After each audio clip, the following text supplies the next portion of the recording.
నూతన అక్టోబర్ 1 నుండి రాష్ట్రంలో అమలు కాబోయే నూతన మద్యం పాలసీ వలన రాష్ట్రం మరో మధ్యాంధ్రప్రదేశ్గా మారే పరిస్థితి కనిపిస్తూ ఉందని ప్రజలందరూ ఆందోళన చెందుతూ ఉన్నారు. ఇప్పటికే మద్యం వలన జరుగుతున్న అనర్థాలు, దానివల్ల మహిళలు పడుతున్న ఇబ్బందులు అందరికీ తెలుసు. కుటుంబంలో హింస పెరిగిపోతూ ఉంది, సమాజంలో క్రైమ్ రేట్ పెరుగుతూ ఉంది. ఇలాంటి మద్యాన్ని ప్రధాన ఆదాయ వనరుగా ప్రభుత్వాలు చూడటం చాలా దురదృష్టకరమైన విషయంగా మహిళా సంఘాలుగా మేము భావిస్తూ ఉన్నాం. ఈ నూతన మద్యం పాలసీ ద్వారా ప్రభుత్వం ఇంకా మరింత మద్యాన్ని ఏరులై ప్రవహించేట్లు చేస్తూ ఉందనేది ఆందోళన కలిగించే విషయం. మహిళా సంఘాల ఐక్యవేదికగా మేము ప్రభుత్వాన్ని కోరేది ఒకటే, మద్యాన్ని ఏరులై ప్రవహించే పరిస్థితుల్లో మీరు నిర్ణయాలు చేయొద్దు. రాష్ట్రంలో మద్యాన్ని ప్రభుత్వమే నడపాలి, మద్యం దుకాణాలని ప్రభుత్వమే నడపాలి.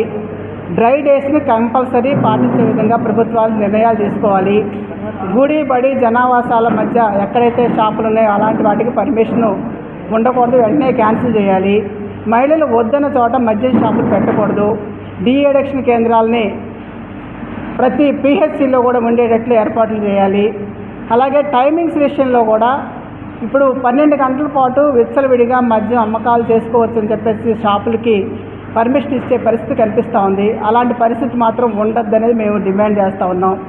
ఉదయం 11 గంటల నుండి సాయంత్రం 8 గంటలకు ఏదైతే టైమింగ్స్ ఉన్నాయో ఆ టైం ప్రకారం చేయాలని చెప్పేసి షాపులు నడపాలని చెప్పి మేము డిమాండ్ చేస్తూ ఉన్నాం. దాంతోపాటు ఇవాళ అంచెలంచెలుగా మద్య నిషేధానికి ప్రభుత్వం పూనుకునే దిశగా చర్యలు ఉండాలని కోరుతూ ఉన్నాం. ఇవాళ అంచెలంచెలుగా మద్య నిషేధం అంటే ఇప్పటికే ఉన్న షాపుల్ని మీరు మరింత పెంచే ప్రయత్నం చేస్తున్నారు. ఇప్పుడు రాష్ట్రంలో 2,900 షాపులు ఉంటే ఇవాళ 3,736 షాపులు, ఇంకా అదనంగా ఇంకో 390 షాపులు పెరుగుతూ ఉన్నాయి. అంటే మొత్తం కలిసి దాదాపు 4,400 చిల్లర వరకు షాపులు పెంచే పరిస్థితులే ఉంటే ఇవాళ ఎక్కడ చూసినా మద్యం షాప్ కనిపిస్తుంది తప్ప మనిషికి అవసరమైన ఆరోగ్యానికి సంబంధించిన హాస్పిటల్స్ కానీ ప్రైవేటు వాళ్ళకి సంబంధించిన మందుల షాపులు కానీ కనిపించదు తప్ప ఈ మద్యం మాత్రం విచ్చలవిడిగా జరిగే పరిస్థితి కనిపిస్తూ ఉంది. దాని మీద ప్రభుత్వం నియంత్రణ ఉండాలనేది మహిళా సంఘాలుగా మేము డిమాండ్ చేస్తూ ఉన్నాం.